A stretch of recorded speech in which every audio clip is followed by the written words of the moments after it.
Okay, I've heard the complaints, but I have a plan. We're gonna rank every single Pixar movie ever made.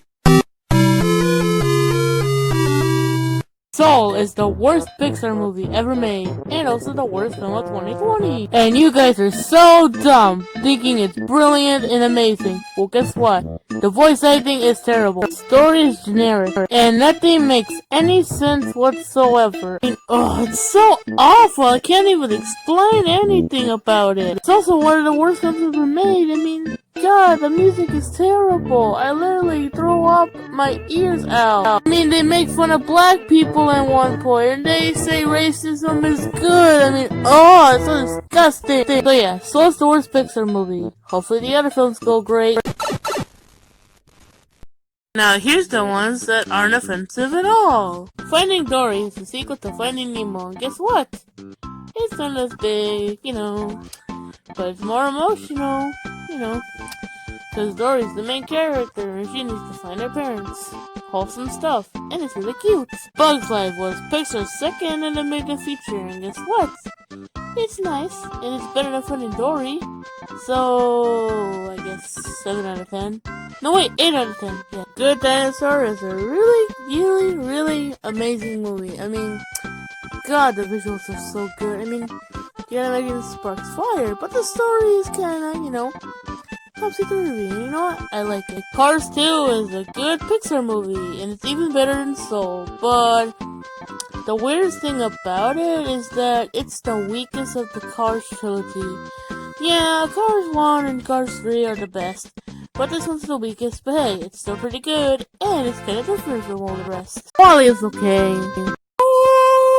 Now it's time for the classics! Onward is a magical film that this year needed. Monsters University is a really fun college movie. Come on, you gotta love this movie to enjoy it. This is what Soul should have been. A simple movie about something that's in us.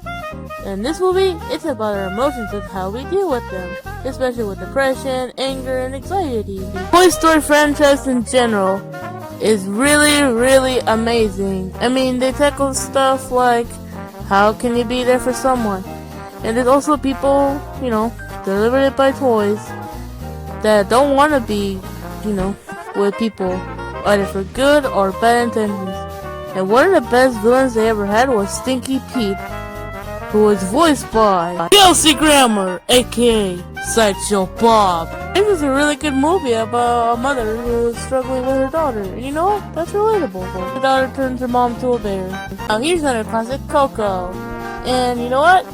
The special thing about Coco is that it takes Hispanic culture about Dia de los Muertos and actually builds on it with its own story that it's trying to tell. Nemo is a really good movie about a fish named Marlin who tries to find his son Nemo, and it's really sweet. Now, Cars 3 is a memorable movie because, it has racing and you need to believe in yourself, but hey, it's more different because Lightning McQueen is now 42 years old, and so he needs to retire, but he doesn't want to, and you know what? That's good character development. Monster Inc. is a really funny movie about monsters going inside rooms and kids being scared of them, but in reality, kids are dangerous, but they can't be touched, so yeah, it's really fun. Incredibles 2 is one of the best sequels ever made.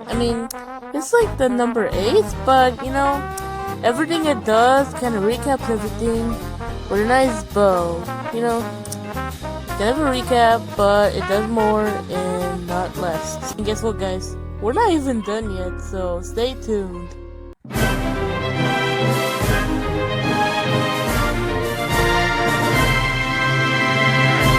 Oh god, I never thought this day would come. Okay, here are the masterpieces. Aww. Up is a really good movie, which I really like. There's so much adventure, emotional moments, and lots of drama and comedy. Oh my god. It's a story about a man who floods his house to a mountain. It's really good. And then he dreams it with a boy and a talking dog and a huge extinct bird. And they meet and explore. Oh my god, it's so nice. This is honestly Pete Docter's best work ever. There's so much emotional moments, there's so much reality into this movie, And there's so much creativity with the bird. And those talking dog voices? Really nice. And there's a twist villain with Charles Muntz. Oh my god. He's super nuts and he tries to kill a child. Yeah, that's what's up. Oh yeah, now this is where shit gets good. But Cars is really a good movie in general. Everyone's realistic. And you know what? The Cars, it doesn't matter. It doesn't matter the logic, it doesn't matter anything. It's just cars. The story is that Lady McQueen gets lost in her town and he needs to repay the debt after causing damage in one night. And he meets a bunch of friends along the way. And you know what? This is kinda realistic. I mean, it's a realistic opinion of world, you know? It's like, oh yeah, this is like American. We're American. We're an American film and we don't care what you say. And this is also a racing film. It's like one of the best sports films ever made. I mean, it's like a Sanderson film, but there's no Wes Anderson. You know, the guy that made Fantastic Fox. Yeah, this feels like that in a strong way with cars. I mean, yeah, I get what they're going for, and I like it anyway. It started a franchise that not only got merchandise, but had a nice fan base that I enjoy. And some of the characters are underrated, you know? Yeah. But yeah, I like cars, and you can't stop me, you rats! Okay, so this is where real shit gets in. I mean, real shit. Yeah. You see this movie? You see this movie? It's like an MCU movie, where there's a twist in every way. It's like Captain America the Winter Soldier, you know? There's a twist everywhere. You can't expect it. The characters are super relatable and everywhere to a man and a woman of every age. Characters are not the main characters or the kids, but the more focus is the adults, you know, with all the Simpsons style writing. Heck, it's even done by the same writer of The Simpsons. You can't deny that. I mean, it's literally a man having a midlife crisis and a woman concerned about him cheating on her. How can this be for kids? This is weird. It is really good. Oh, you can't deny it. It's realism incarnate. The details of the kitchen and how everyone works as an individual in the kitchen and how the necessity of works. And we see two outsiders, a rat who wants to join and a boy who is supposedly related to a famous chef that recently died. And how they don't easily get along until the middle of the movie and how they work together and improve their bosses. This movie has efforts that no film can endure, no matter how much is better or how much it can improve.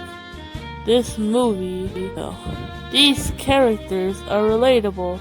They have differences, you know, differences between you and me and how we have opinions and don't think that anything is possible.